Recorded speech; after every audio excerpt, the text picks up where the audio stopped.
起きても気分はへのへのカッパチャラヘチャラ Fuck you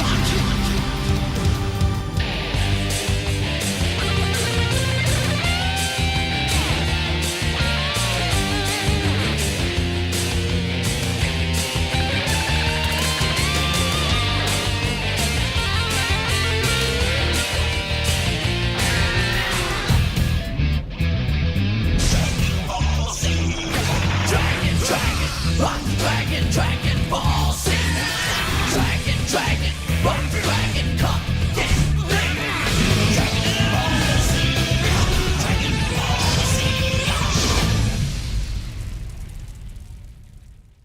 All right, welcome everyone to a very special and somber episode of the Fickner podcast. This is a special we decided to come back together. It's been a while. I'm sure that you haven't seen us in quite a while, unless you're an avid listener of the Real Score. You haven't seen us in a bit, but a tragic passing happened, and we just felt we should come back to discuss the passing of Akira Toriyama, who passed away this week at the age of 68. As I'm sure you remember, I am Brandon T. McClure, and with me today are my co-hosts of the Fickner podcast, Sparkz Witty. Yes, I am here. I am occasionally muted because there's a lot of noise in this house, but I am here. Ben Magnet. That's me. I'm here. I want to go Super Saiyan because I'm sad. And we are joined this week by a friend of the podcast and sometimes guest on the podcast and dungeon master of the podcast, Phai Giron. Hi. Glad to be here. Thanks for having me. Of course. Honestly, it made very little sense to have three white people talk about this and not someone of color. Thanks. I'm honored to be your token. Phai, we love you. I've known you for so damn long. I'm happy you are my oldest friend, dude. I think it's really funny that you highlight that, but like the general consensus on like non-white cultures that have both been touched by Dragon Ball are Black and Hispanic, which we have none of them on here. So like, yeah, okay, sure. We grew up in a small town, guys. It's not our fault. Anyway, actually, it's Ben's fault. He didn't grow up in a small town. Ben, why are you so racist? Ben, why are you the scapegoat? This has taken a turn. This has taken a turn, but you know what? It's something that I'm sure is familiar. But let's bring the energy down because we are just here to talk about the legacy. Normally, what we do on the Fickner podcast, if you guys, I'm sure, remember, or if you're not, if you're coming to this for the first time, we would have an in memoriam section that would take moments to talk about the people who have passed away in the past week. But I think it's not, a bad thing to say that this is such a monumental loss. Oh yeah. That I, it warranted something a lot more special than that, and more than that, it warranted us coming back together to discuss the legacy and what Akira Toriyama meant to us, because we were all touched by his work. Obviously, Dragon Ball. I'll just get started. Like when I saw the news, like I was in the middle of a movie, and the news blip popped up on my phone. And I was just literally like time stopped. I couldn't believe what I was reading. It just I refused to believe it. Where were you guys when you first heard this news? Oh, I'll go because I was trying to frantically help Megan with Mabel, my daughter, and while we were watching a television show for like the brief window that we had time to watch it, and then in the middle of that, Megan was like, "Brandon really needs you to look at your phone." And so then I looked at my phone and I was like, "Oh," and then I was like, "I'm still doing something right now. I can't just." So kind of processing happened later than hearing it. Mm-hmm. I was, no surprise, I was at my place of employment, and I would be because I have an Apple Watch now, and now the notifications go to my watch when I'm at work. So I just kept feeling my wrist buzz. I'm like, okay, something's going on. I don't know what it is because I was unfortunately in a bad area at my job. And it was just hard for me to take a minute to look. And when it was finally time for my break, I finally sat down and just read through it all. And when I saw the news, I'm like, no.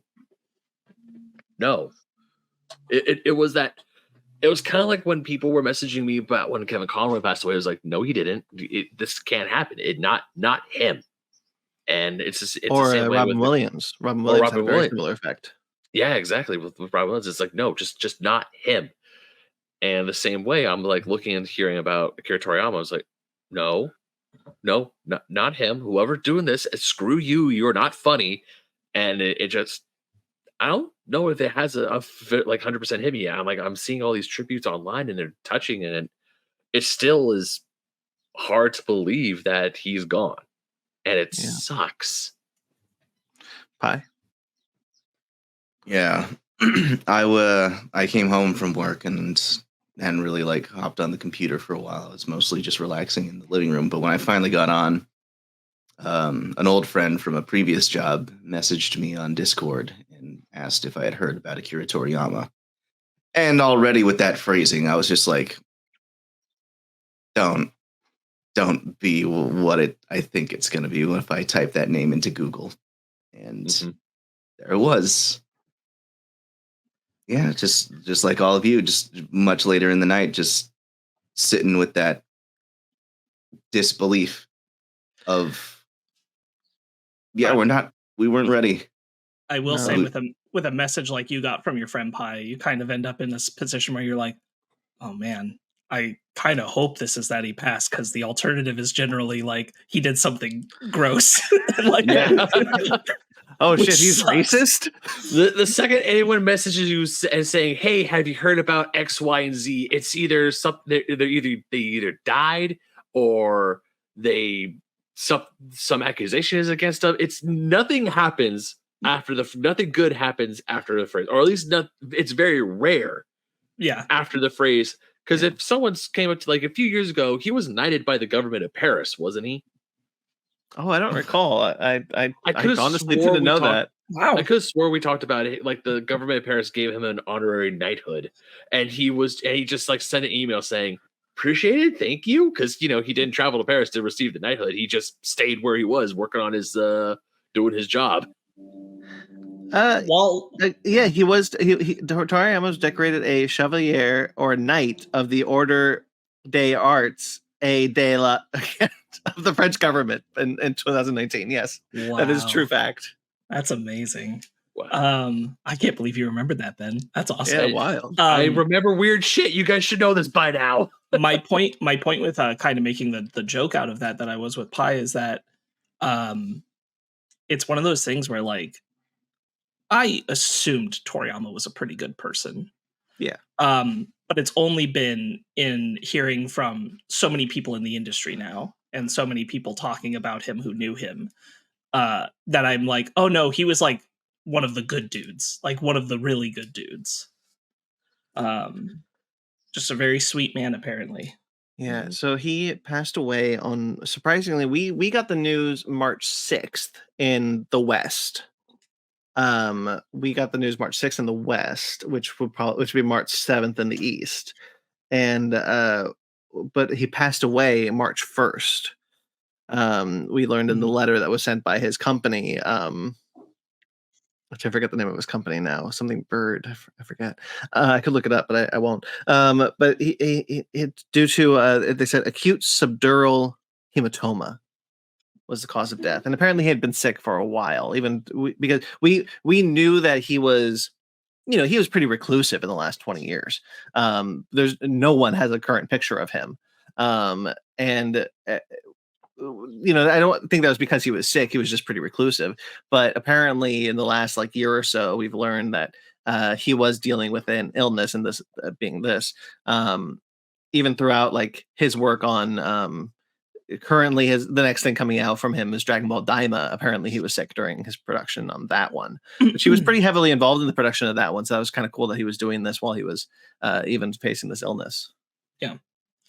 Yeah, I think this contextualizes a lot of we vaguely talked about Toriyama preparing for his own passing when he announced his son taking over as like steward of Dragon Ball, things like that. So I think this was something he was just aware of. And I think it does cast Dragon Ball Daima.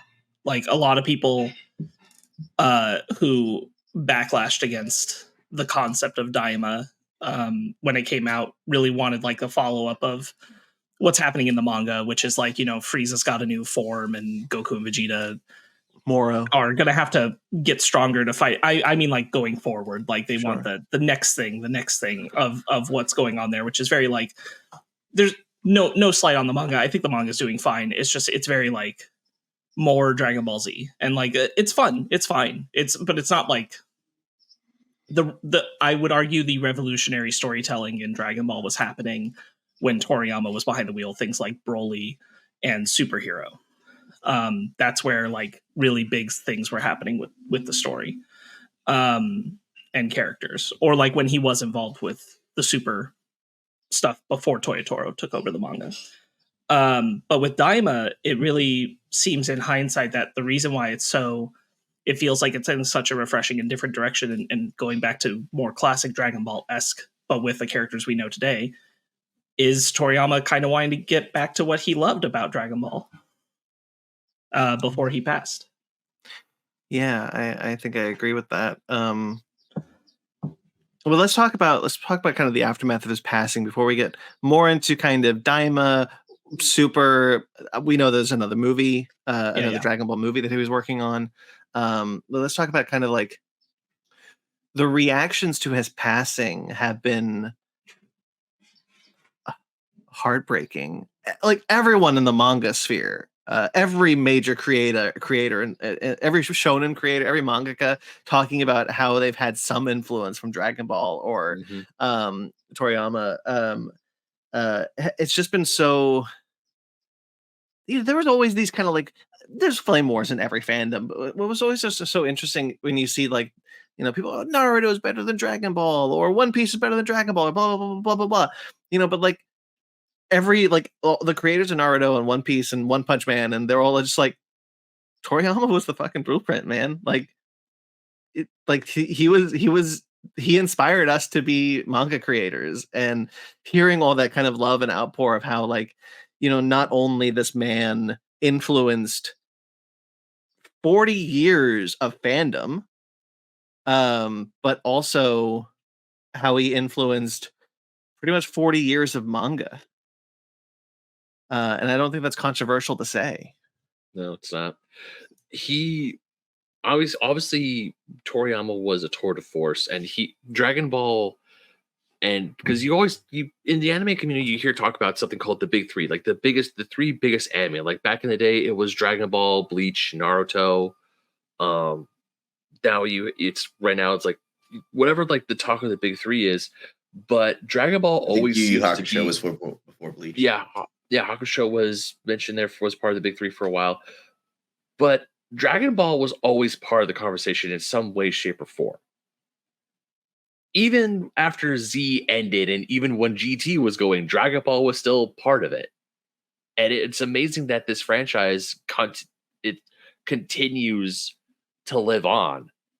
And even like looking at all the tributes of, yes, it's heartbroken. Like we've seen gifs of Vegeta cry in the rain. We've seen the pictures of Goku with the wings saying goodbye. Of, did you see what Chris Sabat said on Twitter?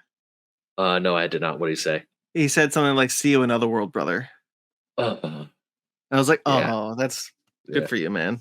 I mean, even Toriyama's company put out a page drawn in Toriyama style where Toriyama is standing in front of King Yama, and King Yama has a tear going down his eye. It's the fact that he has touched so many lives, and even just like reading about what people have been saying about him because of his work and what's going on. Like, it's just amazing about how just this one anime is as global as it is. And even jumping away from Dragon Ball, because I know we're going to talk a whole lot of Dragon Ball in this thing, but I also wanted to touch on his video game works as well. Chrono Trigger and Dragon Quest being the two big ones that he especially had a hand in. Because like he designed the characters for Chrono Trigger and Dragon Quest, and now that he's gone, it's just like, what's gonna happen next? It is profound, because here in the West, Dragon Quest isn't that big of a franchise. I mean, it has its fan base here in America, thank goodness, but in Japan, it is a phenomenon. As it is up there with the likes of Super Mario, Final Fantasy, just like they have special edition controllers that are only in Japan, where it's like slime from Dragon Quest. And it's just a controller. Like the controls are on the bottom. It is nuts how big Dragon Quest is over in Japan. Pi, do you want to say anything about this? Have any of you seen The Boy and the Heron yet? Yes. Not yet. I haven't seen it yet. Okay. Then I can't divulge into a certain scene in that movie. We'll talk off air. I'm curious to what you want to say, but I don't want it spoiled I don't want anyone spoiling it for these two gentlemen who I think are going to really enjoy it. Oh yeah, 100%. To keep it, I guess, vague and separate from that, it's just more. I'm reminiscing about when artists kind of recognize when they're not going to keep doing what they're known for doing forever, whether it be Death Takes Them or Yeah, really profound way of looking at that. That's a really good way to see it. So Toriyama, he he wasn't drawing Dragon Ball anymore. Dragon Ball Z was the end. He stopped drawing Dragon Ball after, and he did like designs for like Beerus and things like that, but like he wasn't drawing the manga anymore. Toyotoro took over that, who was a fan artist before he was handpicked by Toriyama. Right. Controversially speaking, he was largely like, it was a lot of him designing characters and thinking of ideas and sharing them. Much of the same way that he would do for the Dragon Ball films before Battle of the Gods. He designed all those characters. Except like in this context, like, but then he was writing the scripts for like Broly and Battle of Gods and all that stuff. Yeah. And Toyotoro took over that, and like, so like he wasn't necessarily he was a hands-on creator. He was a steward of Dragon Ball, as Sparkz said. He was writing the scripts for these movies. Broly famously being like one of the ones that was like written by Akira Toriyama, concepts by Akira Toriyama. This is all Akira Toriyama's stuff. And so it's like really. So like it wasn't necessarily that he was. All that said, like he was Dragon Ball, and like he was it really felt like he was the one. He was this kind of immortal being, I kind of liken him to Jack Kirby, right? Like Jack Kirby is immortalized in comics as the one above all. He's the god of gods in the Marvel universe. And I kind of liken Toriyama to that level of character. Like I kind of envisioned him as this. As Mark said, we knew, like, he was like, I'm prepared for my passing. My son's going to take over. Toyotoro's got the comic books, got the mangas. But like, I never believed it. I never thought this would happen. Yeah. It's something where I've seen the sentiment a lot on shared by a lot of people where they're like, I just, for some reason, didn't think Toriyama would die. Yeah. And I understand that's not logical. Mm-hmm. I just, for some reason, thought Toriyama was always going to be around. And I think that there's that I do kind of liken to what you brought up earlier, Brandon. Robin Williams. Like, there are some celebrities where you just kind of go, oh, for some reason, I kind of thought they were always going to be there. And Toriyama was one of them, where it's like, yeah, he's been there my whole life. I just kind of assumed he was going to keep being there. The sentiment goes, just like you said, Sparkz, there's always those certain celebrities or people or entertainers or just people who have been in your living room for so long that you always think that they're going to be there. Like a few years ago, like when Vince Scully passed away, I couldn't believe it. the voice of the LA Dodgers, because it's like every time I would be watching baseball games, it's always his voice, and and before he retired, he did for over 60 plus years.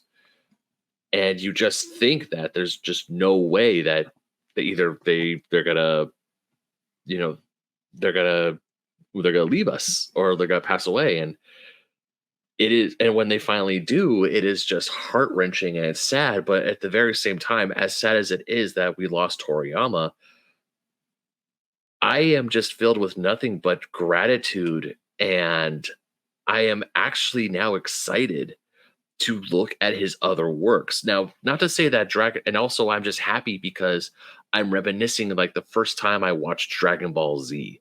The first time I finally sat down, and it wasn't just something out of osmosis or I would see commercials on Cartoon Network, but when I finally sat down and started watching DBZ, and then that following weekend, I went and rented DBZ Budokai for the first time. And that's how essentially I was introduced to Dragon Ball, was by just finally sitting down and watching an episode of the Buu Saga, seeing Goku go Super Saiyan 3, and then picking up and playing Budokai, and that's how I fell into being a fan of Dragon Ball Z.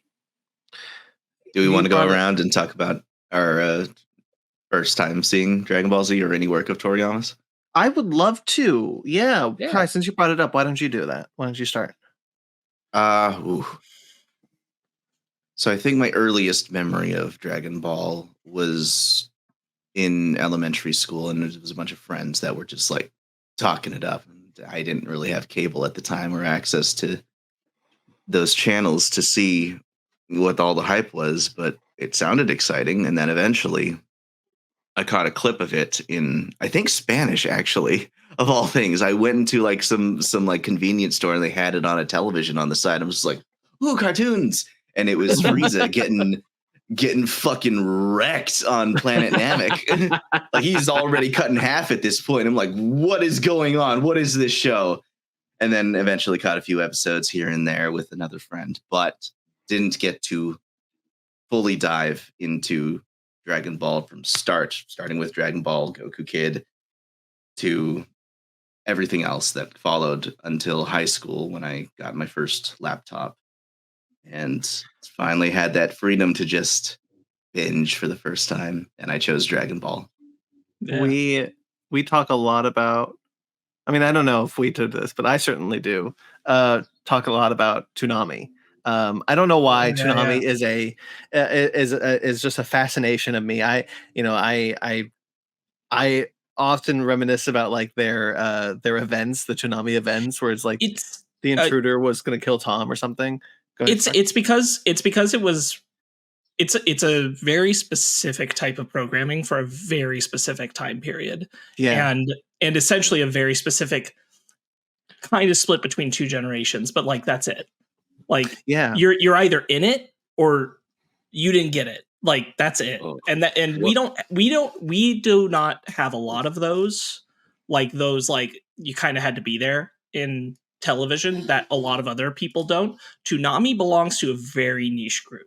Yeah. Of like, you had to be there, and if you weren't there, you missed it. Yeah, sorry, Ben. I just want to bring up the kind of like a roundabout way of talking about my first time with Dragon Ball. But Toonami, as Sparkz said, like that was an event that you really had to be there. So I remember coming home from school, turning on Cartoon Network one day, boom, Toonami, and Toonami and anime.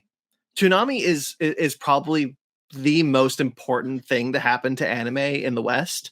And Dragon Ball, Toonami was not Dragon Ball's first home, which is something I found out late in life. But it became their permanent home.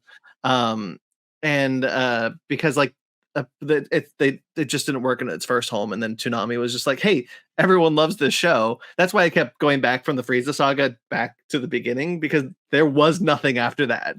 Funimation was just not dubbing the rest of the show at that point, until Toonami finally ordered more. But like that's where I started. Like I started with Toonami, and like wasn't the first episode. I cannot for the life of me remember the first episode. But it was Toonami going home after school, watching any episode that was on, and following it religiously from that point. We got Dragon Ball later. We got Dragon Ball after we got Dragon Ball Z. So I didn't even come to that show until much later in life. Yeah. But Right. that was how I did it. To touch up on the Toonami bit, it's kind of it like what Sparkz was saying. If you weren't there, unfortunately, you just weren't there because Toonami was a special thing. And when my family finally got Cartoon Network in our house, when we finally got satellite, because we had a few different cable packages, and none of those cable packages had Cartoon Network, and that's all I wanted and all I cared about. But when we finally did have it, just hearing Peter Cullen's voiceover for the Toonami commercials, and you have Dragon Ball and Sailor Moon. Like Peter Cullen, not Stephen Blum or Bloom. No, Peter Cullen was the narrator for Toonami. Stephen Bloom was the host of Toonami. Oh, right. Yeah. Okay. Yeah. But still, just hearing Peter Cullen go Dragon Ball Z weekdays only Toonami was like, oh yeah, yeah. That was like that's our childhood. It's Next like Dragon Ball, Dragon Ball Z. Yeah, that too. But then it's like it was like Gundam, Dragon Ball Z, Sailor Moon, and then another anime. But it was just. I will not let you forget Ronin Warriors, sir. I know you have. I know the world has, but I will never let people forget about Ronin Warriors. Please don't let people forget Ronin Warriors. Please don't. You will have to download that memory into my brain. I know nothing about Ronin Warriors. I was getting a haircut. This is not about Dragon Ball. I was getting a haircut at a barber, and they were just like, I just watched Ronin Warriors for the first time. I was like. And like the jaws, like the shot of like the camera pan in as the background goes out, as I was like remembering shit Ronin Warriors. but yeah, also but Brandon, to your credit, I also remember like rushing home once I finally started watching Dragon Ball Z, rushing home after school to watch Dragon Ball Z or furiously trying to get my homework done. So my parents would let me. In the Boo Saga. Yes, I watched the Boo, and you know what? I know you two give shit for it, but I will. You know what? F it. Super Saiyan 3 is my favorite Super Saiyan. Come at me, bitches. I mean, I fucking dare you. I'm sure it would be my favorite Super Saiyan form if it was the first one I ever saw. Ben, as I've mentioned countless times, Super Saiyan 4 is mine. Like, it's how insane. It's fine. Like, honestly, mine is more insane than yours. No, okay, look, as bad as yours technically is no longer canon. Mine's not canon. Hey, as bad as GT was, seeing Super Saiyan 4 Goku was awesome. And then I thought to myself, wait, if he goes Super Saiyan 5, is his red fur gonna turn gold? That would be cool. It turns white. Oh my god. Toro. I think Toro sorry, go on. quickly. Toro famously made Dragon Ball fan fiction before he became Dragon Ball. I think it was called Dragon Ball Infinite. Really famous Dragon Ball fan fiction. And it had like Super Saiyan 5 was like this massive, like silver haired Goku. And, like that gorilla. Was famous. Yeah. That image was early internet fame. Yeah. Because it was that like we weren't sophisticated enough with the internet to know better. So a lot of people saw that and went, that's real. One day that's a that real will be image. Here. It was also super weird because like you'd have the weird like way that because we didn't care, right? In Western animation. So you have things like in the Rock the Dragon theme, right? Yeah. They spoil Super Saiyan Vegeta and Super Saiyan Trunks in an era of Dragon Ball Z where neither show up. Yeah. Like they were not handling those characters that way ever, but they put them in their intro. You'd have like the toy marketing that would show like Vegito and Boo years before they would show up in the West. Mm-hmm. Super funny. It was insane. I remember seeing the toy commercial that was like officially before Funimation tapes of the dub.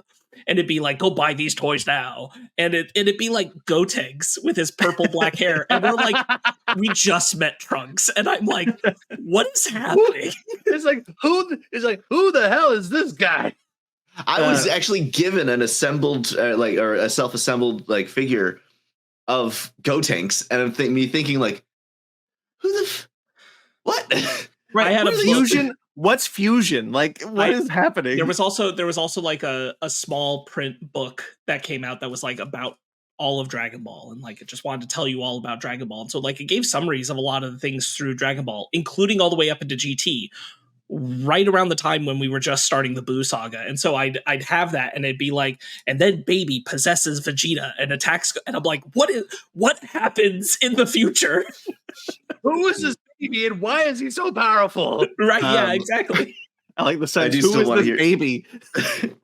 I just still want to hear Sparks' first foray into. Absolutely, yeah. Oh, sure. Yeah, I will highlight that real quick, that like I don't mean to sound like I'm gatekeeping on Ben. I'm not. I give him shit mostly because he has yet to go through and watch the entire series from start to finish.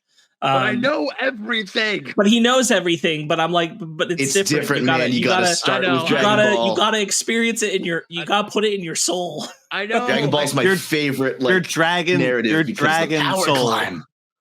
your dragon soul. I mean, the way I was introduced to like the Saiyan saga, the Frieza and Cell was through Budokai. I know that. I know that. That's why I'm like, you have to go actually live through it. Mhm. The games are summary. I know. It's like One Piece, man. You got to start from the beginning. Oh, a bridge does not count. He's also seen all of Abridged. Everybody, Abridged is great. Abridged is great. I Abridged, think by I the way, still need to finish it. Abridged, by the way, is how real? I learned about Chala Hechala. I never, because we didn't have that theme song in our Sure. cuts of Dragon Ball Z. I'd Right. never heard that theme until I watched Dragon Ball Z Abridged. I found out about Chala Hechala because of a Newgrounds video where someone Really? made like a small DBZ like flash video game, and the intro was the Japanese song like That's intro cool. stuff. But like they made it with their own pixel art and everything, and I was like, "What is?" I guess this is like the Japan theme. I love Chala Hechala now. I prefer Chala Hechala over Rock the Dragon because I do too. I'm not a. I only like Rock the Dragon for nostalgia. Yeah, I mean, Chala Rock the Hechala is really good.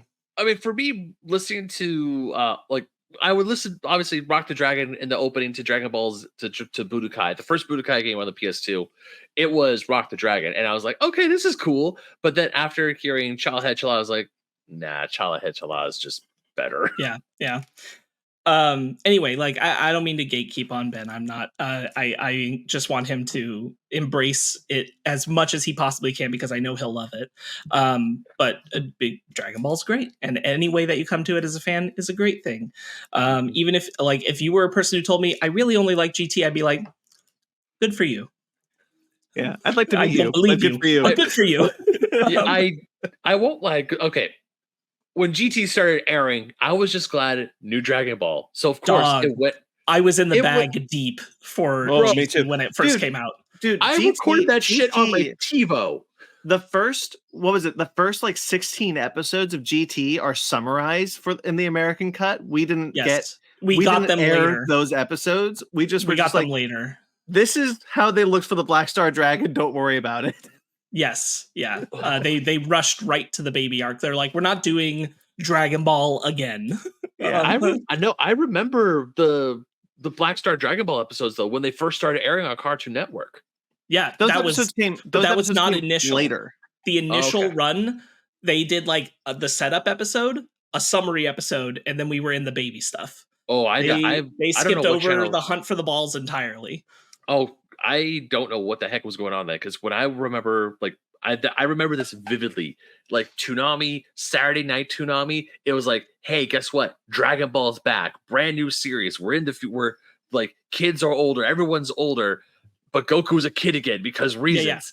Yeah. And it was like from start to finish. I was like, oh my god, new Dragon Ball. We get the Black Star Dragon Balls, and then we get Baby, and then we get the dragons, and I'm just like, I was in that shoulder deep. Sure, especially 100%. especially like being young and hearing the things or seeing images from GT before Z was done and being like, man, where are we going? And you get there and you're like, this is wild, and it is wild. I will say, like, I knew the setup and premise and arc of the whole Super 17 arc before I saw it, and I was so excited for it. And when I got there, I was like, Oh, Super 17. Wait, The ideas I was were so- so delicious. I was so sold on I knew Goku was gonna have a rematch with Cell and Frieza. I'm like, that shit is gonna be crazy, and it sucked. I just- have I'm gonna spoil something in real life, I guess. Spoilers for life, guys. I have an article that isn't quite done, but I've been working on it for the better part of the year. That is genuinely about why I love the Black Star, the not the Black Star, the Dragon arc, the arc where all the Dragon Balls become Sure. individual dragons. Yeah, I genuinely think that is probably one of the best arcs Dragon Ball has ever done, executed horribly, 100%. but that arc rules, and I want It's them a- to try again. GT is full of excellent ideas that were executed poorly. That's Yeah. all it. Anyway, how I came to Dragon Ball, long-winded story. Here we go. There we go. So I know I was in 4th grade because I know I had my own television, like in my room, by the time that happened, and that would have been in 4th grade. And I'm pretty confident, this sounds right to me, that it was like right at the start of the Ginyu Force stuff. Ooh. So because, and the only reason I think that is because I really specifically remember getting into Gohan, Krillin, and Vegeta early, and like not knowing Vegeta's whole history, not knowing he was a bad guy, that kind of thing. And they get wasted at a certain point because like I'm starting like literally like at the very beginning when they're fighting Raccoon. Yeah. I'm pretty sure. Yeah, that's when I started watching it on But so, Toonami as well. but so what happened is then Goku shows up. And so because I'd never seen him before, when he lands and he just wastes these guys, I'm like, holy shit, who is this guy? And so like it becomes impressive. And I watched all the way through, pretty sure to the end. I think that everything was out all the way up to the end of the Frieza saga, the end of the Namek saga at that time. And then they go back to the Saiyan saga. And I watched all that. And so I rewatched all the way through to the end of the Frieza saga. And I was like, man, okay, cool. I wonder where it'll go next. And then it was like back to the Saiyan saga. And I'm like, Yeah. wait, what? And I think it did that 2 more times before I was walking through the mall at Suncoast. And I remember seeing the standee outside of Suncoast that had the image of Super Saiyan Trunks on it, on a VHS. And I was like, oh, what? Who? And so I ran in and I grabbed the VHS tapes and I'm like, gotta watch. Yeah, that was that's go ahead. Well, so my mom at the time, so I did the same thing. Like I'm pretty sure it was the same Suncoast even. And we were, and like I was looking at, I was so excited, man. I remember exactly where our Suncoast was in our mall back in our hometown. It was not the same Suncoast because at that period of time I did not live in Monterey. You're I right. was still up north. Well, it's more romantic if it's the same one. It is. Let's pretend. Let's pretend. Let's pretend we were both there at the same time and we almost met each other. Hey, Brandon, side yeah. note here, real quick. Remember when we would make in middle school, when we would make our OCs turn Super Saiyan? Yeah, 100%. Yeah. Like, that's what you do. That's what you do. Yeah. like, we had a whole we enacted an entire plot line throughout lunches in our entire I was a storyteller from birth. And so real quickly, Ben. So like of course I did that. I went into Suncoast and I caught that VHS, and like at that time VHS only had 3 episodes on it, and I went through them so quickly. No, not true. It was more sinister than that. The first one of the Trunks saga had 5, and then all subsequent ones had 3 or 4 depending. Screw them. But my mom knew someone at Funimation at the time. She knew someone who worked at Funimation at the time, and so one day I get home from a package of the next 3 soon to be released VHS of Dragon Ball Z, and I was just like, holy shit. And so like, screw Toonami at that point. I was just like, because the VHS were coming out before they were airing on Toonami, not by much, but they were starting to come out, and I was just like, holy shit, I need all of this. I just want to touch on how I love these stories of people watching and finding ways to get anime in the 90s Yeah. and the early 2000s because anime wasn't We were in the cultural starved. zeitgeist as it is. It's, I mean, obviously streaming services and the fact that anime is 10 billion times more popular and accepted nowadays. Because back then, like you're talking about going to Suncoast, Sparkz didn't know that Trunks existed until he saw a standee. I didn't even know what the hell anime was. Oh yeah, I thought Dude, Dragon Ball I was thought just Splatoon. Pokemon was an American project. Yeah, because it aired in America. I thought the same thing about Dragon Ball. It wasn't until I had a friend in summer school, summer camp or whatever. And we talked about and he was talking about Dragon Ball GT, and he was like, "Oh, I've seen all of Dragon Ball GT." You know, kids wanted to be like, "Oh, I've seen all the thing that you haven't seen before." And so I called him out on it once, and we went to the Dragon Ball Z website, and like sure enough, Japanese, and I was like, "What? Wait, what?" Like I think maybe I would have known at that probably knew at that point, but like my memory kind of condenses a lot of things, so that's kind of how it sits in my mind. I can't relate to you guys how wild it was like after at least 2 years of cycling through all of Dragon Ball Z up through the Frieza saga to walk through Suncoast and see this Yeah. Mhm. and be Yeah. like, "Are you? Excuse me, what?" Who Who the hell Mysterious is youth. Trunks? Prelude to terror. or I like mean, seeing the OVAs of History of Trunks. Yeah, God, the OVAs of History of Trunks and Bardock, the father of Goku. Holy shit. yeah, I remember for the real. first aired Father of Goku on Cartoon Network. I was like, wait, Goku's dad? I need to watch this. And I'm like, huh, okay. So I'll He say, just I'll looks say like that Goku. Yeah, I'll say that good. it wasn't long after the Trunks saga starts with the VHSs that I went and started getting manga. And the Yeah. thing was, that's when I started reading Dragon Ball because I went all the way to volume 1, right?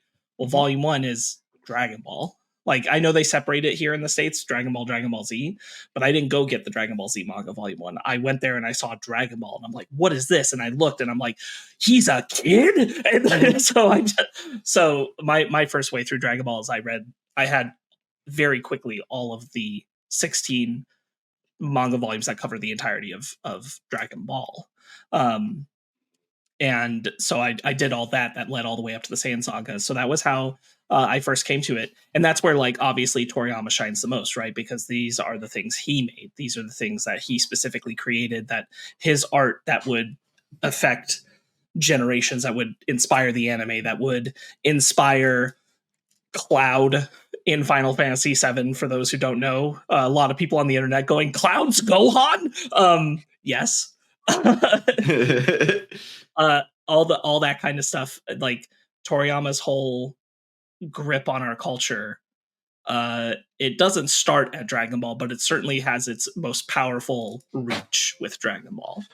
Well, I also wanted Yeah. to talk about like that in the sense of like so much of Dragon Ball storytelling came from like editor notes of like, hey, this is getting boring, or hey, I Yes. don't like this design, or whatever. And so like Dragon Ball became very famous for like very flying by the seat of your pants storytelling. Very famously, the 19 and 20 the androids 19 and 20 were meant to be the villains of the Android saga before his editor was like, okay, but what else you got? 17 and 18? Okay, what else you got? Cell? Cell 2? Cell 3? Yeah. And like that's how that happened. And like who even knows if that's even a real story, but that's the story that just exists. Oh, it's now. a real story. That's well reported enough that we know that's definitely what happened. And then like, I mean, Goku's not an alien in Dragon Ball. Like he's not an alien in Dragon No, Ball. he is literally the Monkey King.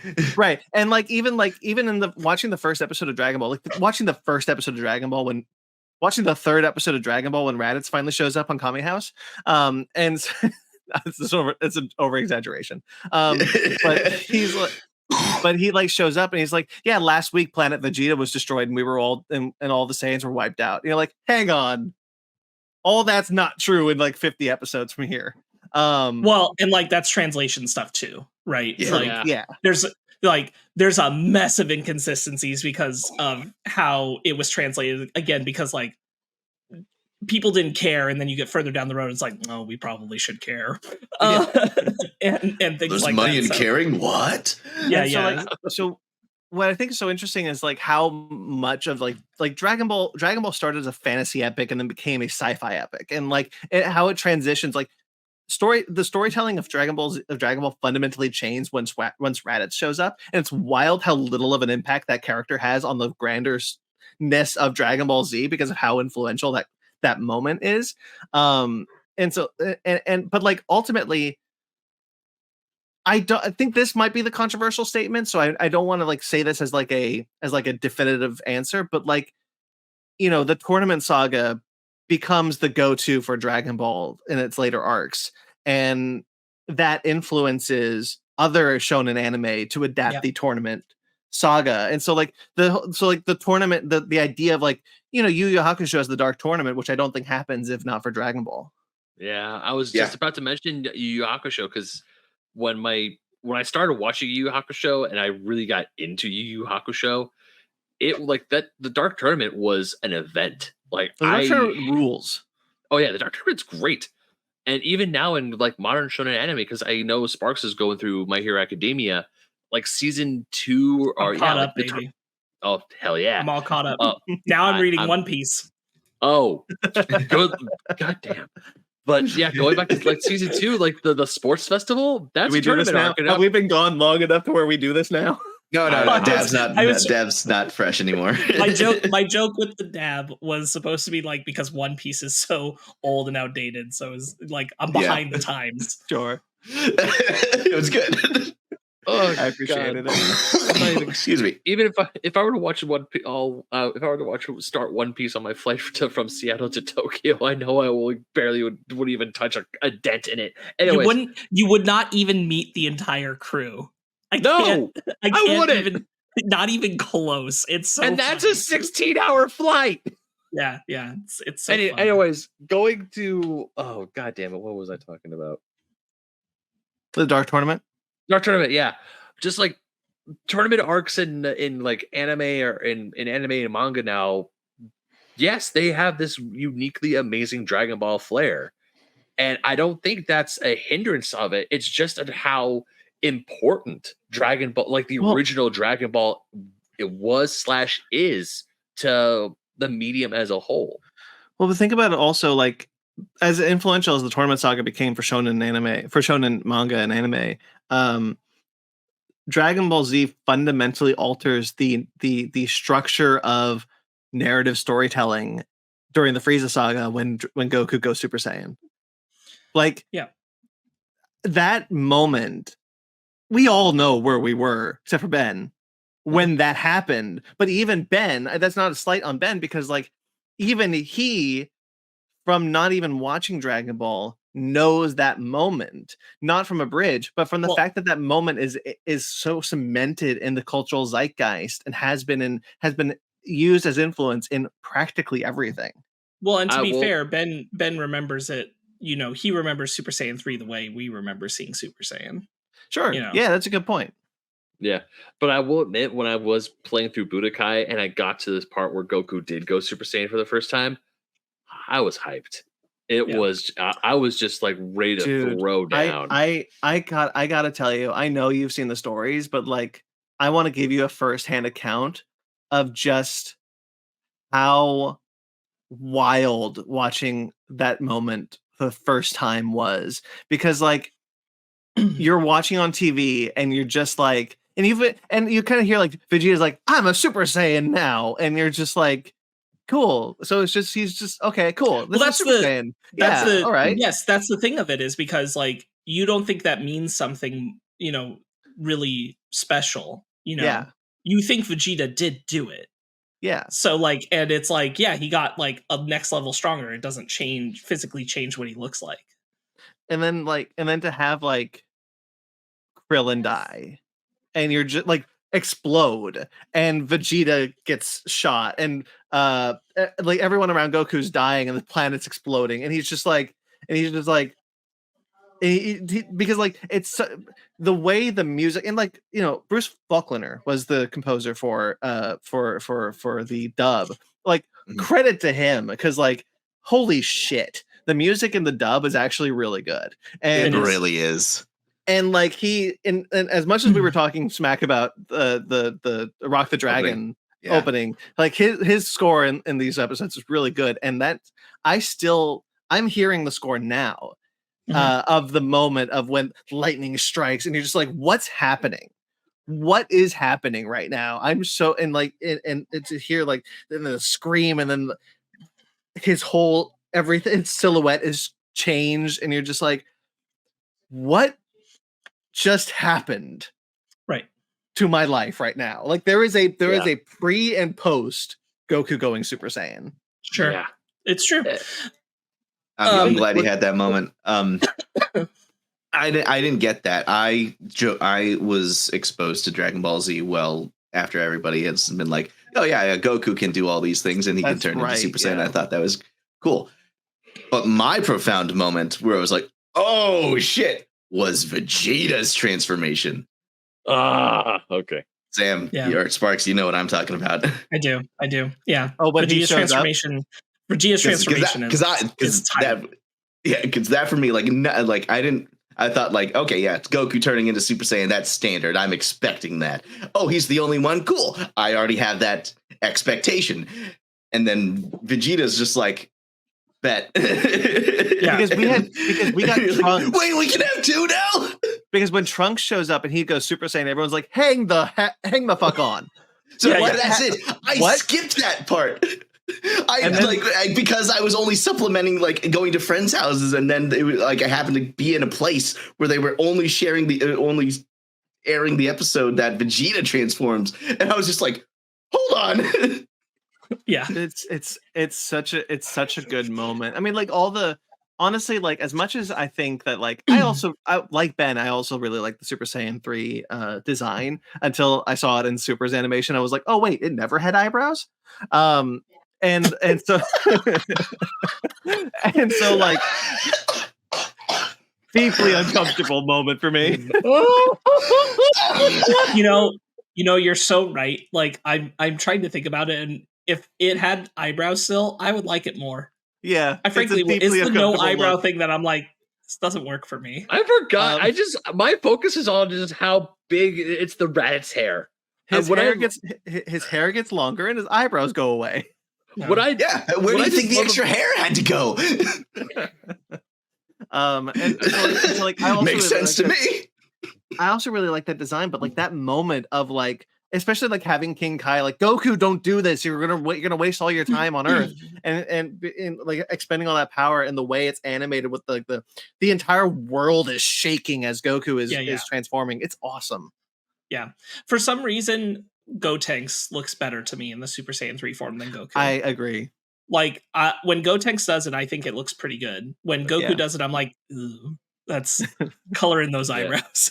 I think I'm the odd one out here. I like the lack of eyebrows. mainly because it's so familiar and iconic to me. I can accept the aesthetic.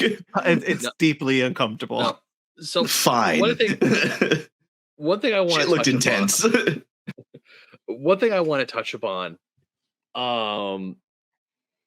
because when Brandon was mentioning about how everyone like there's a pre and a post Brandon going Super Saiyan, one of the things that I just want to Brandon. Credit for, I want going Super Saiyan. Yeah, you said Brandon go Super Saiyan. Yeah, I did say Brandon. I meant to see there's a pre and post. Wait, how long have you been hiding this, Brandon? When are we going to tell us? That made me happier than I've been all year.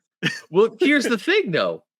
Even though, I mean, I don't know if it's just because because how accepted or how popular anime as a medium is, but Super Saiyan has become a verb, and Dragon Ball just instances in Dragon Ball and anime in general have transcended from our television screens. Like I remember like a few seasons ago, I was watching a football game, and after a team scored a touchdown, 2 players did the fusion dance from Dragon Ball Z.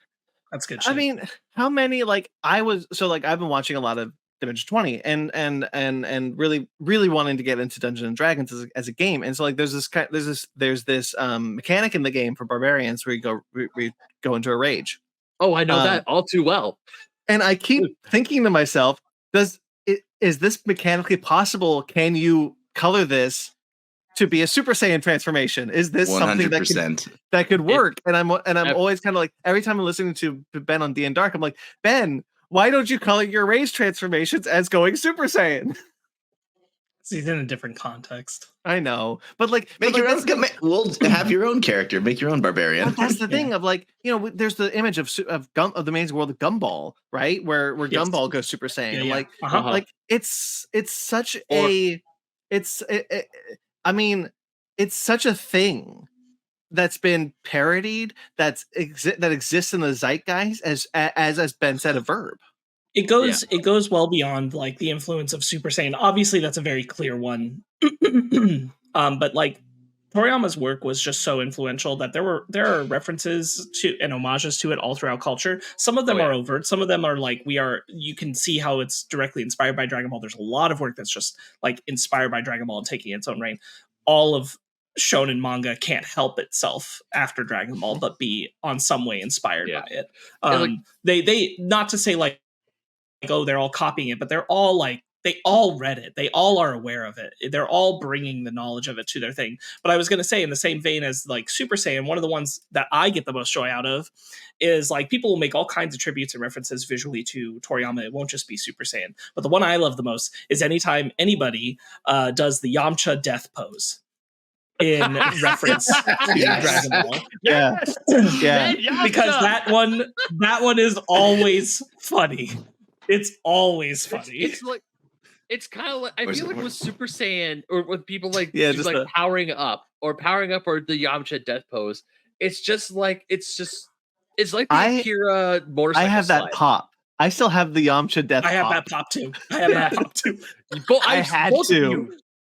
Like when that became a pop figure, I remember Brandon. We were either at WonderCon or LA Comic Con, or it was some convention, and Brandon was scouring the floor. He's like, "I need to find this fucking pop because it is the funniest thing, and I need it in my collection."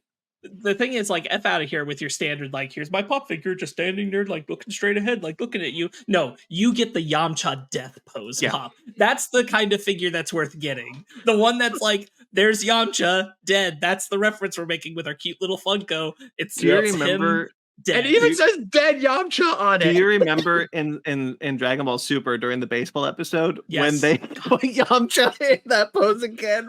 Yes. Yeah. Really funny. But that's the thing is like that's Toriyama's influence. Toriyama, he meant so much and he inspired so much that people are referencing him in all kinds of ways, direct, indirect. It is so seeped into the culture and people are pointing it out and calling it out. And like there's a wonderful art piece. There's a few, let's be honest, but like there's one in particular I'm thinking of where it's like a Camp Kame. And it's Goku around the campfire with all the other little kids of Battle Shonen that he's telling the story. So you got Demon Slayer, My Hero Academia, Bleach, Naruto, One Piece, Full Metal Alchemist. They're all sitting there being referenced as these characters who are being inspired by Goku.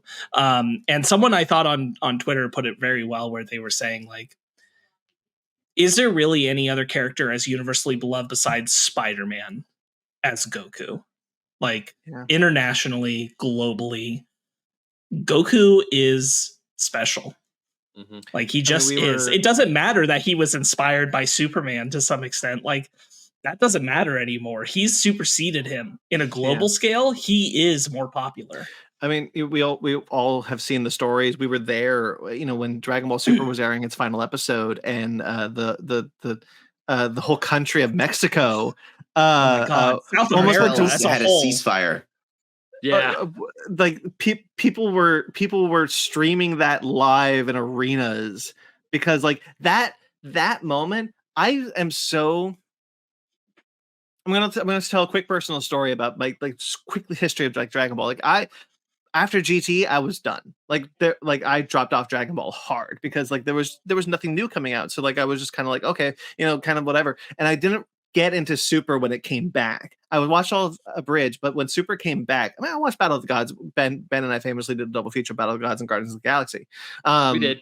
And then I went to see Resurrection F, and like I love those movies, but like it never really got me into it. And so when Super happened, I wasn't watching Super as it was airing, and so like I went back to Super after Broly, which like lit a fire under my ass when Broly happened. And I went back to Super. Thank you. And I went back to Super, and I just remember thinking when I got to the final episode, like, man, I wish I was there when this was happening.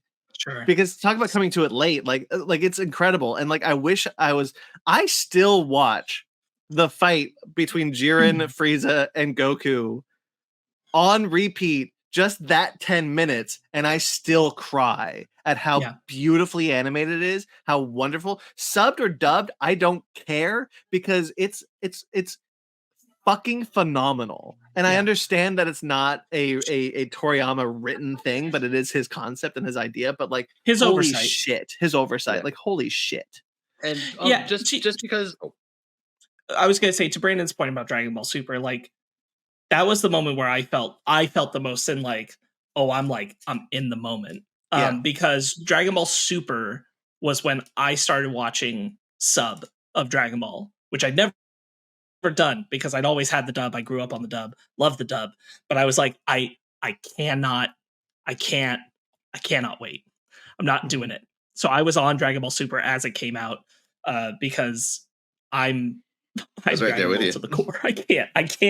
I cannot not love or embrace Dragon Ball. And that was the thing where I was like, this is too important to me, too special. I will not be left out because I'm like, I really like the dub voices. They're what I grew up on. I have to wait. I'm like, no, I'm not doing this. I don't care. I need to watch it. Ben, you were going to say something? No, I was just gonna say, like, you were talking about how like South America and Mexico loves Dragon Ball. Like during the final episode or the final fight with Goku and Jiren, I remember this post making it. I don't know if it was true, but as much as they love it, I'm pretty sure it is true. Apparently, there's like some strip club in Mexico City that was gonna give away free lap dances if Goku won that episode, and I thought it was the funniest shit ever. This is true. This is a true story. That's funny. It's a true story. I love how you're just so committed to believe this. No. No. I didn't, like, not personally, but like I saw people like say like, no, this was real.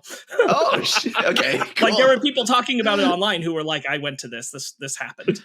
And like Super was a big deal. Like obviously Battle of the Gods and Resurrection F were really big deals, but like Super was a big deal because like Toriyama was coming back to Dragon Ball because he didn't do Dragon Ball GT very famously. And so like Super was like, this was like his story. May we all be very grateful for the Dragon Ball Evolution movie. Right. Lord bless that the Dragon Ball Evolution movie came out and was so bad that Akira Toriyama said that just can't be the last Dragon Ball thing that comes out. And like, to be fair, he was just going to make that one short. Remember the Shonen short? I do. Yeah. That was it. He was just the anniversary one. That's what I'm going to do. That's my last thing in Dragon Ball. And I was like, I really like doing that. I'm going to do Battle of the Gods. Oh, I really like doing that too. I'm going to do Resurrection F. Oh, you know what? I really like being in this world again. I will forever be thankful that I got to go see Dragon Ball Super Broly with you guys. And I will never forget going up to the theater, asking for my ticket, and the guy on the other side of the counter, he lit up. And he was like, "You're going to go see Broly?" I'm like, "Yeah." He's like, "Dude, you're going to have a great time." We had this awesome nerd moment. We reviewed Broly for the show, and we went to see it earlier that day, I believe. On Spark's insistence, he was like, "We have to do this." And I remember sitting there. I was excited. I was like, "Oh yeah, new Dragon Ball movie." I didn't know what to expect. And I'm sitting there and I'm watching it, and like I'm pretty sure I remember specifically. Sparkz turns to me as I say, "This is the coolest thing I've ever seen in my life." And like you turn to me and go, "Yeah." And like I just like Broly was such a phenomenal life-changing moment for me again. Like it really felt like it really brought me back to Dragon Ball in such a real way. I never read Dragon Ball. I still haven't read the Dragon Ball manga. I really want to now, especially, but like I went to the Dragon Ball Super manga after I finished Super because I was like, I need more. I need to know what happens next. And it's very hilarious that like after the Universal Tournament saga, there's just a page that says, and then Broly happened, and this is what happened after. And that's incredible. I really wish they did that for Super because like goddamn. But for like Superhero, sorry, not Super. But like one of the things, like Dragon Ball Super is not perfect. Like I wouldn't say it's not as good as Dragon Ball or Dragon Ball Z, especially not as good as Dragon Ball Z. But like Dragon Ball Super is really special in its own way. There's so much of Toriyama's like heart and love really is poured into that, especially in the kind of smaller episodes, as I mentioned, the baseball episode. And there's also the episode that connects it back to Dr. Slump, which I think that a lot of that really shows Toriyama's like love of the franchise still. Oh, for sure. Yeah. And I think that's what I think that was really nice that we got to experience that in such a way. I think that Toya Toro, as the manga creator right now for Dragon Ball Super, struggles with what Toriyama just was able to do effortlessly, which is that Dragon Ball at its core was always a bit of a gag comic. And like it's full of humor, and like it evolves, but it never loses that. Like that's still at its heart in a lot of ways. And Toriyama found a way to balance that and evolve it and bring in his battle shonen elements and continue doing that, but still have his gag characters like Mr. Satan. It's wild. And do things with these characters like Mr. Satan, a character who was both a joke and a character you hated all the way up until you didn't. Yeah. And like until he became one of the most important people because he helps Goku save the entire universe. Yeah, so like it's that kind of thing that Toriyama, he could do it effortlessly. He just was good at it. And as Brandon pointed out, like even with editor stuff, Toriyama made this all seem like it was nothing. It was so easy, almost as if he knew it from A to B to C. Like that this is what he was going to do with the characters, regardless of the fact that like deadlines and editor desires were pushed on him. He made it all flow.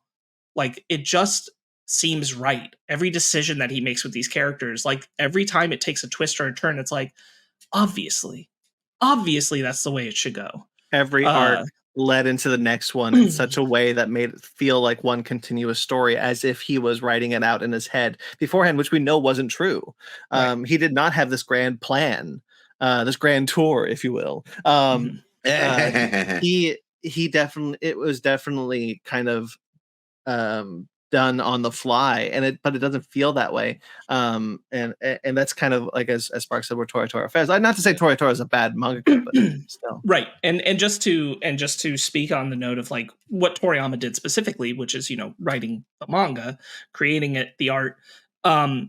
Totally Not Mark has an excellent review series where he talks about Dragon Ball and not just in the anime terms, but also by talking about the manga and highlighting how the art and the panels and the decisions of what Toriyama was doing with panel work was just not something you saw at the time, and how it influenced things to come. And like reading One Piece right now, I'm seeing that because Oda has taken Toriyama's use of diagonal and three-dimensional space and like expanded on it. It's one of the reasons why he makes Luffy a rubber man who can stretch. It's because he wants to use the diagonal. He wants to use three-dimensional space, and he does exceptionally well in his art. It's his strength.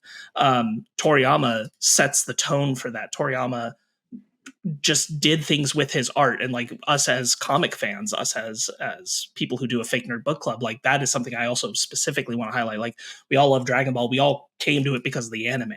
Like it means a lot to us, but Toriyama as a comic creator was astounding for his time. Yeah. I just wanted to say that I was also one of those people who absolutely hated Hercule, and I didn't realize his name was Mr. Satan until much later in life. Sure. Don't want to admit when, but yeah, I hated Hercule because Hercule is Hercule. But then to give some credit to GT, he's like Boo's surrogate dad, and he's but like not constant- even. It's so much earlier than GT. Like he's good in GT, but like who is an insufferable joke character in the Cell Saga becomes one of the most important characters of the Boo Saga. Yeah. Like holy shit. the And like Toriyama, like I always say that like I think Toriyama has this issue with like when it comes to Videl and Chi-Chi specifically that these characters really like once they become wives and mothers, they're not as important to the story anymore. But that said, Bulma has continued from day one to be one of the most important characters in the entire franchise, and I think that's wonderful. Bulma is such a well-rounded and cool character. Also, shout out to one specific thing that I love about Toriyama. He doesn't give a shit how much you've read or watched. He will do his own thing. When Jocko shows up in Dragon Ball Super, and he's just like, "And here's Jocko, the character I'm sure you know," and everyone's kind of like, "I guess, okay." Jocko is the last full manga that Toriyama wrote, and it's well worth reading if you want. Again, like all his great art and work is still present. Really love that as a singular manga piece. It's strong. We did it as a book club a while back. we did. I think it's really lovely that he got like one last dedicated manga volume that he wanted to do. Yeah. Even before, like he knew he was going to stop like drawing and writing that consistently for manga. So it's nice that he went out on that kind of note the way he wanted to.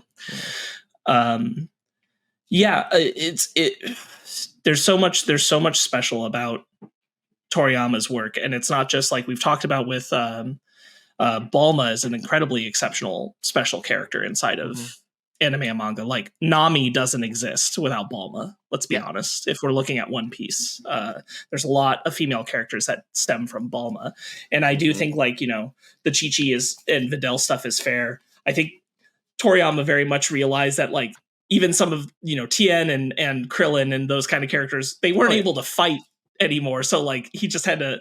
It's ultimately about fighting, and like he had to put them to the side. I mean, that's why Beast Gohan exists, is to put Gohan on the level of Vegeta. Well, and that's why you get the setup stuff with Pan. And like one of the reasons why because he decided who the team was to start GT. While he did not write the story, he told them these are the characters for the opening of the anime, because it's the anime creators who had made Dragon Ball Z, or the people who go on and make Dragon Ball GT, and they said they want to keep the anime going. And so Toriyama's the person who came and said, okay, so here's who you have. You have Teen Trunks, Pan, and Kid Goku. Those are your people. And he designs them. And I think he had a lot of love for like what Pan could do, where Pan could go, which is why Pan, I think, gets moved up in Superhero to be more involved. But yeah, his influence on that kind of stuff, his influence, as we've kind of lightly alluded to, like Dr. Slump is also an important manga, a really cool one. Well worth checking out. Dragon Quest, Chrono Trigger. There's so many lovely things in Toriyama's creations and Toriyama's designs there.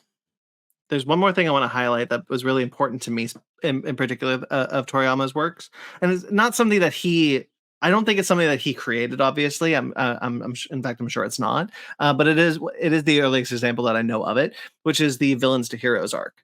Very famously Vegeta, but also Piccolo, Tien, even Yamcha was. I wouldn't say Yamcha was a villain in the beginning of Dragon Ball. No, but you're right. You're right. He was a opponent. Yeah. But Tien was a full-on villain, and so was Piccolo and Vegeta. Even Boo. I mean, if we count Boo to Oob, no Boo. Yeah, Boo. Yeah. Fat Boo. Both Boo. Yeah. I mean, as people have pointed out, it's very special that like he made Goku this character who encounters what, for Toriyama's purposes, Boo's ultimate form of Kid Boo is meant to be just condensed pure evil. Yeah. And chaos. Mm-hmm. And Goku encounters that and says, boy, I kind of hope you come back as a good person. That'd be cool. Yeah. And then you get Oob. And like, that's really wonderful and sweet.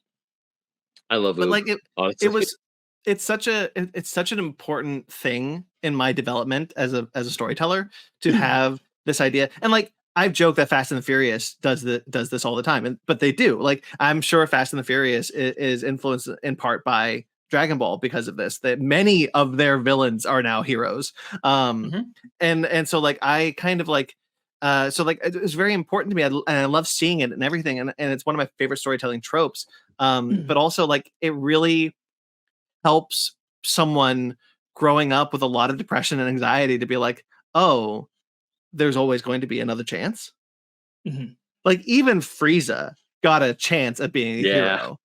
Admittedly, I'm glad that he stayed a villain, but still more than one. I mean, like Goku gives him the chance on Namek to like walk away and live a better life, and Frieza rejects it, and then he gets the chance to fight for the universe and ultimately takes it. Yeah, and does it and helps and saves the universe, and and then goes back to be a bad guy. But like I think Cell and Frieza are the only two out and out bad guys that have remained bad guys. Cell because he's still dead, and Frieza because he's still Frieza. But like it was really something to watch that growing up and being like, oh, there's always going to be a chance to kind of have that redemption arc to come back from the darkness. It's not evil to Toriyama. Evil was a choice that you can decide not to make one day. Right. And that was really cool. But let's I agree. Let's move it along. There's things that Toriyama, I want to talk about like things in the pipeline that we know are coming from Toriyama. We've talked a bit about Dragon Ball Daima. We've got a trailer for that one. Hopefully that comes to the States. I see no reason why it shouldn't. It will eventually. It probably will be. I doubt it'll be simul dub. Yeah. I don't think it'll have the pull that My Hero Academia does, where like they dub it instantly. But maybe who knows? They might, especially with his passing. It might possible. Be more like more people would be. I always kind of eager. wish that they would. There's two Dragon Ball Z projects. There's two Dragon Ball projects specifically that they never dubbed in America. And short, we talked about that preceded Battle of the Gods.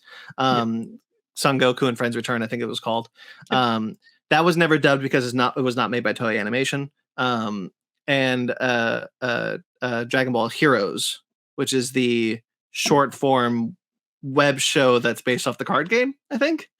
Multiverse story, yeah. That those two never made it to the States because they were not animated by Toei Animation, so the Funimation never got the rights to those. I always wish that Son Goku and Friends Return would come back, especially because of how important it became that Vegeta had a little brother. I have the story question. Sorry. Yeah. Just as it just came into my head right now. Yeah. And let me know if anyone else shares this thought process. All right. So Sparkz, you remember the fan storyline, fan made storyline, Dragon Ball Multiverse? I remember it too. Yeah.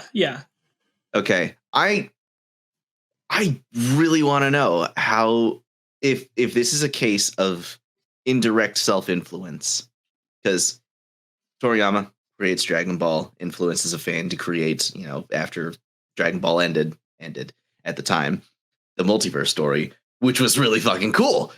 And it had some great artwork. And then we get to the Tournament of Power arc in Super that comes along. And I'm just like, this feels very familiar. I'm almost certain that Toyotoro is influenced by other fan works because he himself was a fan artist in the beginning.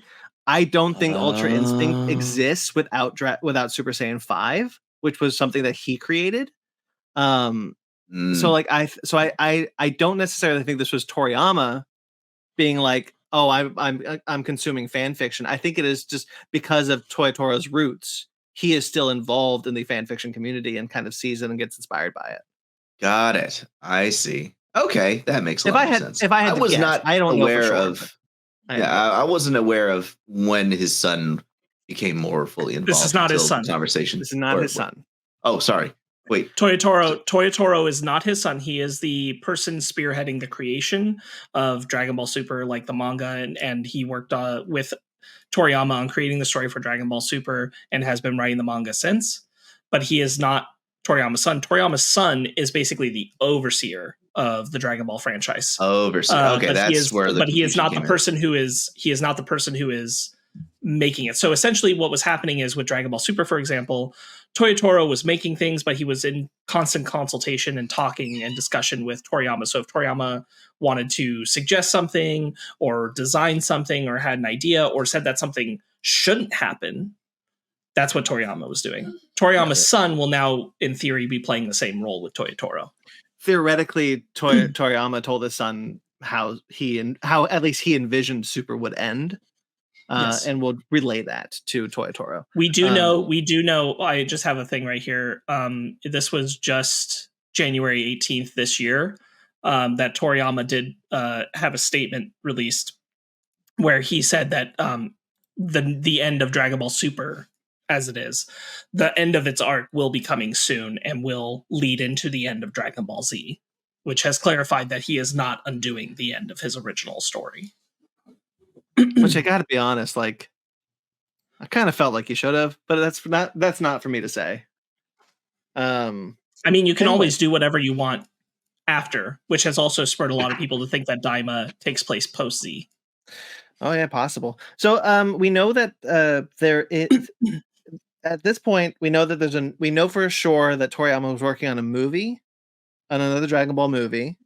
They've pretty much all but said as much after Superhero was such a huge success. We know that Toei Animation is working on Daima. Daima was coming out this year.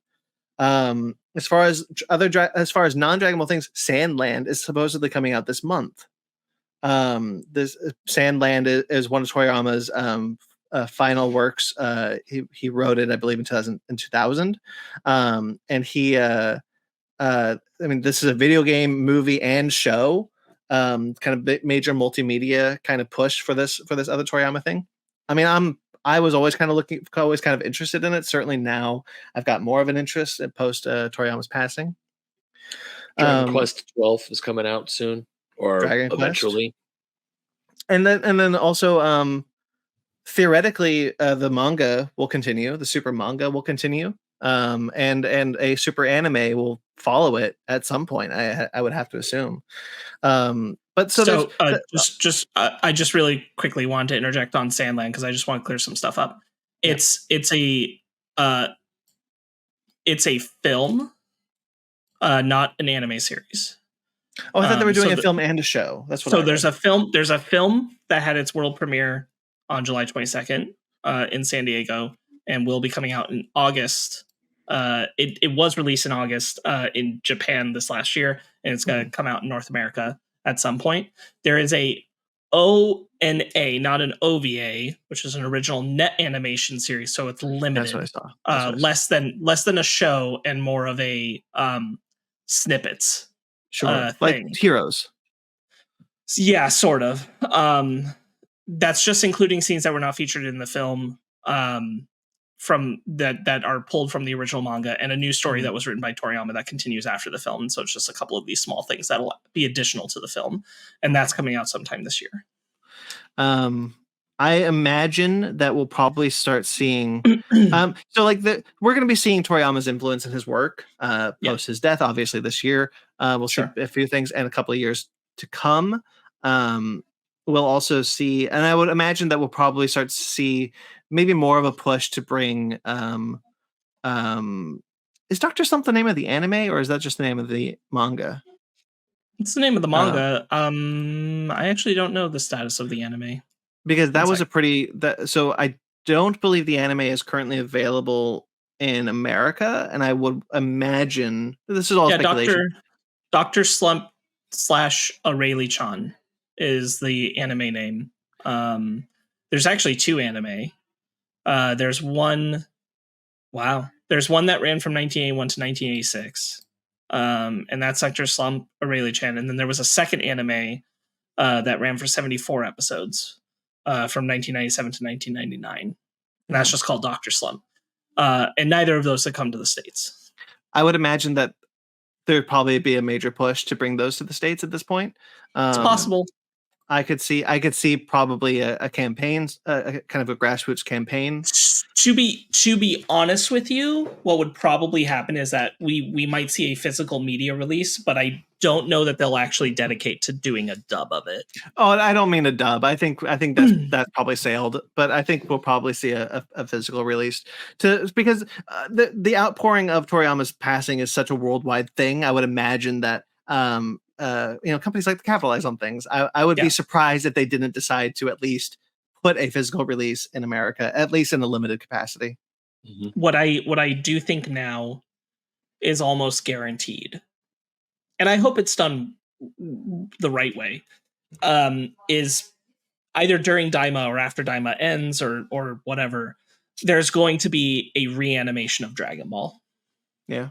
I highly suspect. Like Kai they'll or something completely new? No, something completely new. I mean, complete reanimation, not like Kai. Dragon Ball's not... the Dragon Ball anime is not that stretched out like Dragon Ball Z was from the manga. So giving it a Kai treatment wouldn't change much. Mm-hmm. People are looking at the Dragon Ball Daima designs and being like, I kind of want to see just Dragon Ball like this. Yeah. So it would not shock me if there's a full reanimation of Dragon Ball. Something where they go back to like re-accentuate the art just with what you're capable of today to bring out what Toriyama did in the manga and bring that to the screen again. It wouldn't shock me if that happens. I think there is a lot of fan desire for that because Dragon Ball is far enough back, the anime itself, all the way in the 80s, that they would want that. I mean, if my point being kind of, if One Piece can get it, Dragon Ball can get it. Sure. What's interesting about that though is, and I'm not saying that this is hindering that at all, but like Toriyama's art style has changed so drastically from Dragon Ball. In Dragon Ball he has very rounded shapes, and in Dragon Ball Z very angular. It becomes very angular. So I'd be curious to see them decide not to either in modern animation keep the designs the same, or update the designs to more match what you said, the Daima designs. That'd be kind of interesting to see. I think considering that that he's passed and this would be a celebration of like the seminal work of Dragon Ball, they would go directly to the manga and want to recreate the designs from there, which I'm not saying the original anime series didn't. They would just do it with a new coat of paint, a new style, like Path to Power, of creating it to it. Yeah, kind of. Yeah. But I think it would still be pretty darn true to the manga.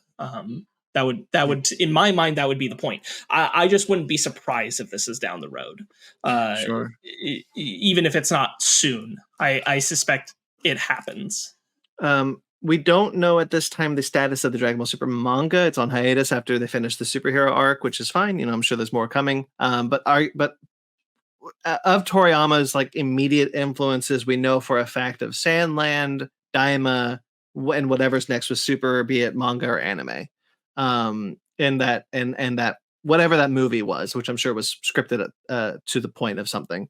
But we're not very clear on the status of that, so we don't know if he wrote out the full story like to completion, or if someone else is going to have to come in to finish the story from where he started. But outside of that, we'll be seeing his influence for the rest of our lives. 100%. And Dragon Ball will obviously continue. I personally have faith in Toei and Toyotaro and his son. I have faith in what Toriyama has put in place to keep the franchise going for however long they decide to go for it, to the end of Super, to beyond Super, to if Daima is 6 seasons, who knows? Like, I don't think that's true, but like, I'm looking forward to it all, no matter what, how long it goes. Yeah, when it comes to Dragon Ball, like I'm in it for anything. I've told Brandon this before, where I'm like, I'm pretty sure Broly's the peak of Dragon Ball for sure. Like, I don't think anything ever tops it, especially now that Toriyama's passed. I'm like, I don't think anything ever will top Broly for me. But that's okay. It's okay that that's the peak. I'm still, if it's Dragon Ball, I'm going to check it out. Like, it's always going to be that way. Dragon Ball, while I appreciate and really like a lot of the other work we've referenced about what Toriyama did, Chrono Trigger, the Dragon Quest series, all his designs there, Dr. Slump, I have an appreciation for Sandland, Nekomajin. All of these things are things I appreciate. But Dragon Ball is in my heart. And Dragon Ball has been in my heart forever.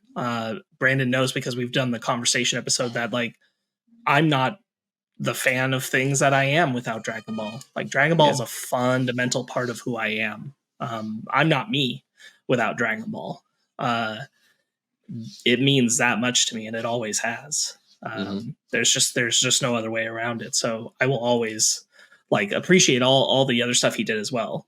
There's a lot of like, if you want to go to my Twitter, boy, is it a spam load of me sharing things about Toriyama, because I've been doing that for 3 days. So you can check out Sparkz Witty on Twitter. You're going to see a lot of wonderful artists doing a lot of incredible tributes to Toriyama. Some of them we've used for this episode, for the thumbnail and for the outro, with their blessings and credits to them, which I'm really grateful for. But the other thing that people are highlighting is like, Toriyama was a genius in a lot of ways.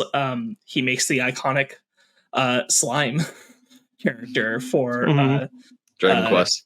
Yeah, Dragon Quest. And that alone would have been impressive. And then you look at the rest of the things he's created. I mean, his designs are like, I mean, look at Cooler. Cooler lives and dies on his design.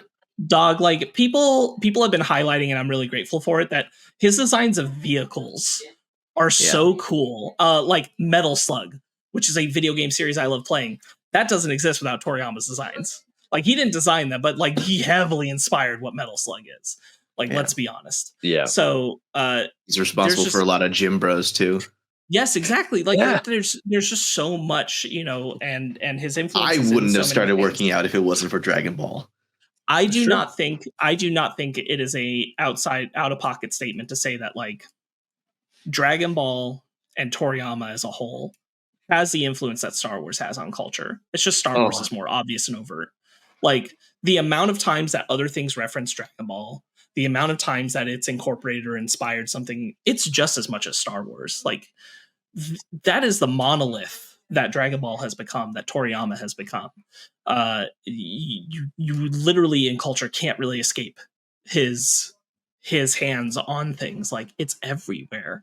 And it means so much to so many people, and it's been so wonderful to see so many people sharing that and talking about how wonderful his work has made their lives. And I am one of those people. Like I tweeted about it, and I'll say it here. Like there are friendships I don't have if they're not formed by a bonding over Dragon Ball. Like one of the closest friends to me is Michael. Michael and I bonded because every day after school for most of freshman year, we would go over to his house and play Budokai 3. And we would play Budokai 3 for hours. And like, we would just like, we were so good at that at the time. Like it would be, you know, one move off and I won, one move off and he won. Like it was that tight. It was the good shit, guys. It was the good shit. And like, I connect to anime because of Dragon Ball, as so many people do. I connect to friends because of it. Like Jeremy, a friend of this podcast, like Dragon Ball's a core part of us. Phai, that's true. Brandon, that's true. It's a huge gateway, Joe. Yeah, it's a fundamental aspect of who I am as a fan of things, who I am as a nerd, who I am as a person. And I'm eternally grateful for it. Yeah, I don't think I can say anything more as beautiful as that. I would say exactly the same sentiments. Like those days playing Budokai, even before I even knew you guys. Like, damn. Why don't we call it there then?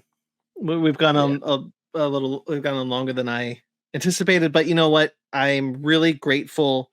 You know, a little peek behind the curtain, like. We had no plans to return to the Fickner podcast at this point.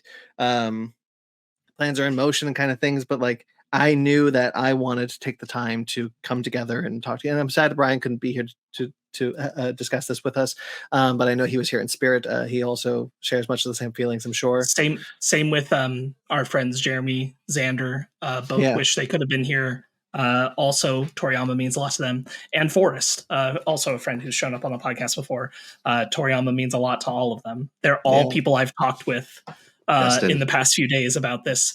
Justin is a good friend who. Oh yeah. Michael, as I mentioned, Michael reached out on Discord and was like, "Man, this sucks." So like I said, like our lives are different without Dragon Ball in them.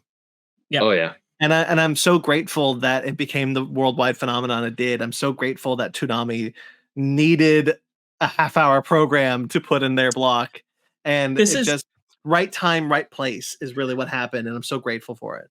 it is one of those things where, like, you know, people talk about like, oh, you don't know how it was when nerds were treated bad. Like, I remember being so deep in for Dragon Ball when I was a kid, and like even the other kids who like Dragon Ball were like, okay, but like it's not cool to talk about it, dude.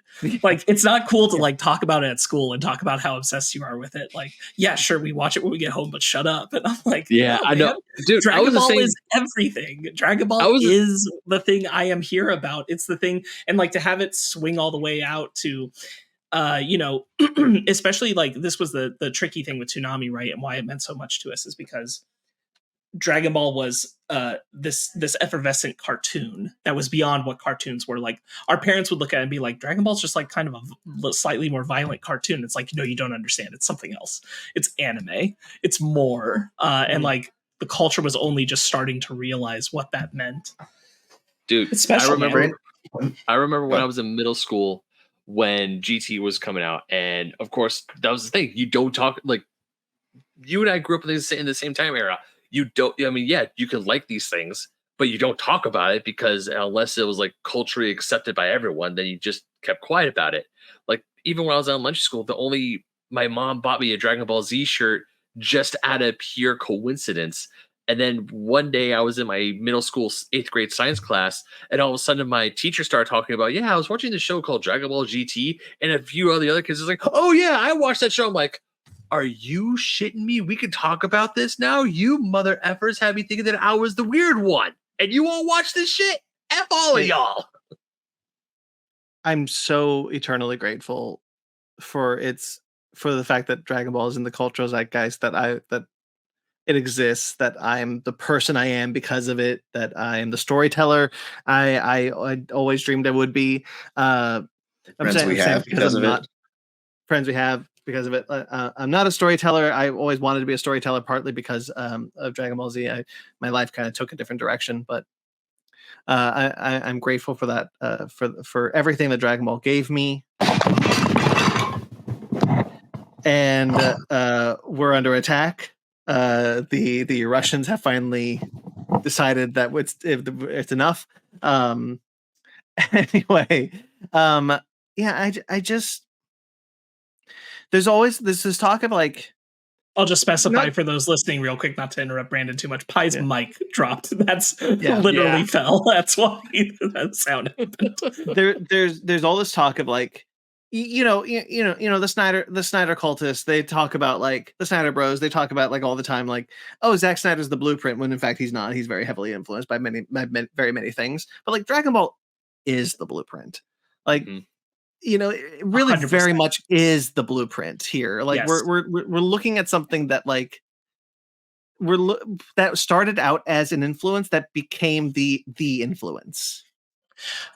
And I do think like there's an amount of where people talk about it and there will be criticism of like Dragon Ball or Dragon Ball Z for being kind of simple, right? Mm-hmm. By comparison to things. And I'm like, but the beauty of it is that it is simple. Like, it leaves room for your imagination. That's why it's a blueprint. That's why it's a template. Like, you can work off and be inspired from there. Like, it didn't need to be more complicated. It leaves room for other things to take the baton of Dragon Ball in whatever way it wants to, and be inspired and go in a different direction. But like, Dragon Ball is wonderful and it's lasting because it's pure, and it's kind of like, again, going back to the Star Wars original trilogy, just the same way. That's also very simple, straightforward, operatic. So is Dragon Ball. Like, it lasts because it's pure, it's basic, it's instinctual. Yeah. All right, Ben, do you want to say something?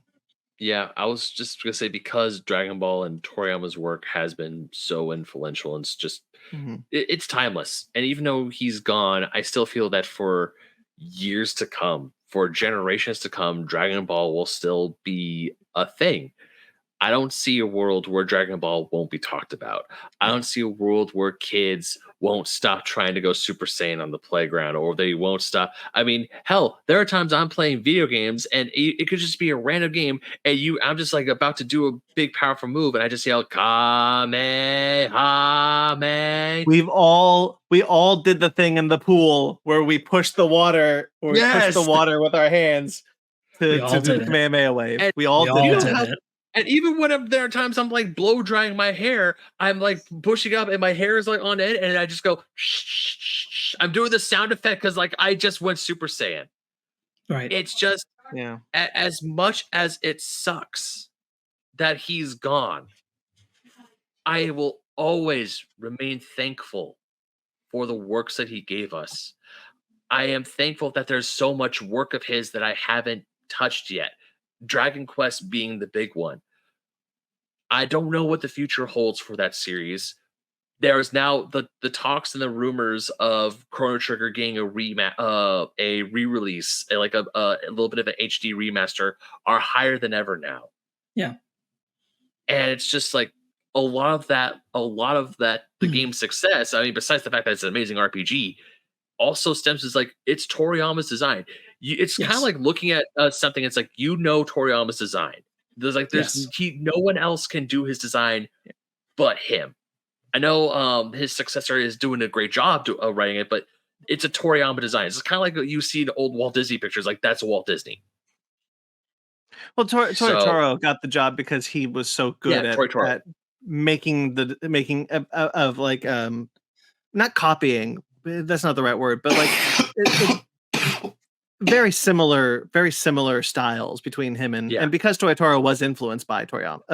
Yeah, you did do the reverse there, Phai. Just so you know.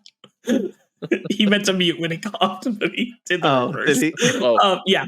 Anyway, what I will say, Ben, to your point is, I do think like people can create characters very much designed in Toriyama style. A lot of people do it. And they're quite good. Like there's a lot of inspiration there. What I do think people struggle to capture is his design for worlds, creatures, and vehicles. I can't think of anybody who does it the way he does it. Sure, he's just special. Yeah. Once again, we can be sad. It's natural to be sad. But just think of all the amazing things that he gave us. Of all the amazing shows, the amazing characters, the feelings that we have felt growing up, and just those. It's just that he was an inspiration to billions, even. Yeah. And as sad as it is that he's gone, the works live on. Yeah. And I'm not saying I'm going to play and watch everything Toriyama's in. It's probably never going to happen because it's just too much. But that's not true. You can do it. Oh, shut up. Believe in yourself. Pursue life with all the energy of Goku. That's what he'd want, Ben. True. Don't believe in yourself. Believe in the me. Hey, that's not Toriyama. That's someone else. Oh shit, you're right. Believe in the you that Toriyama believes in. But either way, he was an amazing artist. He was an amazing storyteller. And I'm just going to remember the fact that he has brought so much joy to so many people. And I will be sad. And I'm pretty sure when I go to Japan in a few weeks, a lot of you guys are getting Dragon Ball presents now. I can't help myself. I probably won't help myself. Everybody take a shot. No, I think that like when you talk about like influence, like it feels weird to now live in a world where Toriyama no longer exists in it. I've said that there are works of his that were in the pipeline that are going to keep coming, and his worlds will continue on past him. But like there will be a point when it is no longer guided by his hand, and that's really sad to think about. That I said this on Twitter, but like well, yes, it is true what Ben and Sparkz are saying, like celebrate his life and his legacy and things like, but I believe that when an artist passes away, they leave a hole where all the potential art that they would have created and gifted us would have gone. And I believe that Toriyama is insurmountably large. We could have had so much more, and maybe we couldn't have, but like that's kind of how it feels in my heart. Like, Right. I will miss that. I think for me on that note, the thing that made me feel so deeply grateful when we heard the news, more so than the sad, like I am sad, but is that both that I was recognizing how much he and his work are such a core part of who I am. And I didn't really come to terms with that until like this moment of his passing and being like, oh wow, it really is like a lot of me. And then, but the other thing is that like Brandon said, I thought Dragon Ball was over at Dragon Ball GT. Like, I thought that was the end. I never would have imagined a decade or so ago that we would have had Super, Battle of Gods, Resurrection F, Broly. God bless Broly. Superhero. Like, I never thought we were going to get all this again. Like, in my life, I never thought I was going to be getting new Dragon Ball. Like, actually new, not, oh, it's come to the States new. Yeah. Like, in the moment new. I never thought that was going to happen for me. Yeah. And I just find myself incredibly grateful we got a whole second renaissance of Dragon Ball with him involved. Like, I didn't think we'd ever have it, and I'm so glad we did. And I'm so glad we're even like it would be so bittersweet for Daima to be coming if he hadn't been involved, but he was, and so like that's going to be there. Like if Daima was coming after he was gone, that would feel different, but like it's going to be special. It's still all so special. Yeah, I'm just so happy. Yeah, I guess like, well, I'm gonna end my own thing because I know I was long-winded because he was very inspirational. And I will always love and appreciate Dragon Ball to this day. So, I might sound a little stuck up for saying this, but I don't care. Akira Toriyama-san, domo arigatou gozaimasu. Yeah, I was gonna say we can go around and think. Yeah. I think we've Toriyama. I think we've extended this topic for quite a while. I mean, he deserved it. He deserved it. If any artist deserved it, it was him. Phai, you want to get in some? Ben, I know you have to go soon, so do you want to? Actually, not anymore. Oh, okay, got it. Well, then, before we do our wrap outs, we've all kind of said a lot right here in the wrap out. Phai, do you want some last thoughts here? Yeah, sure.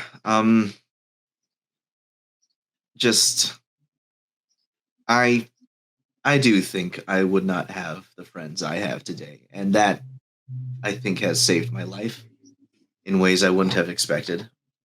And not to get like super sappy and all that, just like, but like Brandon especially, you are one of my longest friends, and tallest.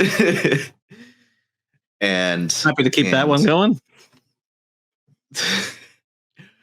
And we bonded on so much of that influence that has carried forth up until today, that has carried forth through a lot of what I look for in friends, just an earnestness and enthusiasm for interests and kindness, strength. It's all mostly just Dragon Ball influence, but yeah, just I'm glad it happened. Yeah. Sad to see him go. All right. On that somber note, as this whole episode, I hope this episode was fun. I hope audience members got to reminisce as well. But at the end of the day, we are mourning a passing of a beautiful soul, a legend in the industry, a wildly successful worldwide influence, and I cannot stress worldwide enough. Yeah, for sure. 100%. All right. Why don't we? I am grateful for him, and I am grateful for this. Having a moment to like just chat about Toriyama touched a lot of us, and like I'll still be having these conversations with people who weren't able to be here, because he means that much to us, and it has been one of those wonderful things of seeing a lot of people acknowledge, like, nah, he was one of the greats for sure. Yeah. All right. Why don't we get some plugs out of the way? There's not a lot to plug. This will be in the end of the episode. I'll just say, guys, thank you so much for watching this, and thank you so much for joining us. And hopefully that you guys can feel the same way that we do about this. Stay tuned to the Fic Nerd Podcast website, ficnerdpodcast.com, for all your podcasting desires. A couple of things: Conversation, The Real Score, and Basement Arcade Pause Menu are currently going. One more episode of the Conversation. Stay tuned at conversation_pod. Sorry, conver_station on Twitter. And of course the Fic Nerd Podcast socials for all your Fic Nerd podcast needs. I'm a BT McClure on Instagram and Twitter. It's been a while since I've done this, so I'm just kind of much like Toriyama, flying by the seat of my pants. I'm a BT McClure on Instagram and Twitter, at conver_station for my show there, Fic Nerd Podcast on all the socials. You can check out things like that. I also write tons of things for atomicgeekdom.com. Lots of cool stuff been coming out. I think cool stuff anyway. Check out all that stuff. Sparkz, where can people find you? The new father that you are. Yeah, you can find me and most of the things I'm doing right now on Twitter, unfortunately, because I don't have time to put anything anywhere else. But I highly encourage it. If you want to follow me at Sparkz Witty, Instagram, Twitter, really Twitter. I pretty much don't use Instagram. I shouldn't even say it anymore. But if you want to, please go to my Twitter. I have reposted a lot of wonderful artists making tributes to Toriyama and things I agree with and things that I'm feeling. If you want to keep those Toriyama feelings going, there's certainly a wall of at least a few days of me just doing that, and I probably will for a little while longer. So please check that out. And also in our description for the episode, there are artists that we have linked to who are, again, in the outro, in the thumbnail. We are grateful to them for letting us use the art for this episode. So go ahead and give them a follow and a like and all that stuff on their Twitters that are down below. And Phai, where can people find you? People can find me on TikTok at Sugar Daddy Loot Drops. And yeah. For those listening, it is sugar_daddy_loot_drops, just for the listeners. Thank you, Sparkz. That actually is good clarification. And now mentioning art, I am now realizing how much of my art style is influenced by Dragon Ball Z. I was about to say. And Ben, where can people find you? Well, you can find me stalking Spark's Instagram, waiting for him to teach his daughter how to dodge. And you can also find me just singing, don't stop, we're in luck now, at BenMagnet27 on Instagram, Twitter, TikTok, and Threads. You can also find me playing Mary Frankenstein, the Barbarian Paladin, on Dean Dark, which now I'm pretty sure when we start recording another episode for that, I'm going to make a Super Saiyan reference, because I can't believe I haven't done that yet. And yeah, you can also find me writing for Old School Gamer Magazine, Fusion Gamer Magazine, and GoNintendo.com. Nice. You said host of Basement Arcade Pause Menu, correct? I'm also the host of Basement Arcade Pause Menu, yeah. All right, cool. Also, it's wild to me that you said that you decided to sing Dragon Soul, which is the theme song to Dragon Ball Z Kai. Which is okay. Well, I think because it's like, don't stop. That's the thing. No, Don't stop. Don't get me wrong. Don't stop. It's like Dragon Ball Z Kai is the only thing that's dubbed on Hulu, so I was like, I'll check that out while I'm doing some other things. And like Sean Shivel's don't stop, we're in luck. I was like, oh shit, I forgot about this. Yeah. For sure. Anyway, that'll do it, guys. Thank you so much for being here with us. Thank you so much for being a part of this. And we'll see you next time on Dragon Ball Z. Do you have any final thoughts you want to say before you look like you wanted to say something before we said goodbye? Me? Yeah. Oh, sure. I was going to say, look, Ben's right. You can look to my Twitter, Instagram in the long run for me to sneak my daughter into some Dragon Ball outfit in the near future, because I definitely will. I'm going to be, if I live to be 65, I'll still be wearing Dragon Ball t-shirts. Hopefully my daughter will still be wearing Dragon Ball something too. And And normally I would say stay fake nerds. And while it does feel like I do want to say that because it's been so long since I've said stay fake nerds, I want to just say to end up the episode, thank you, Akira Toriyama. Agreed.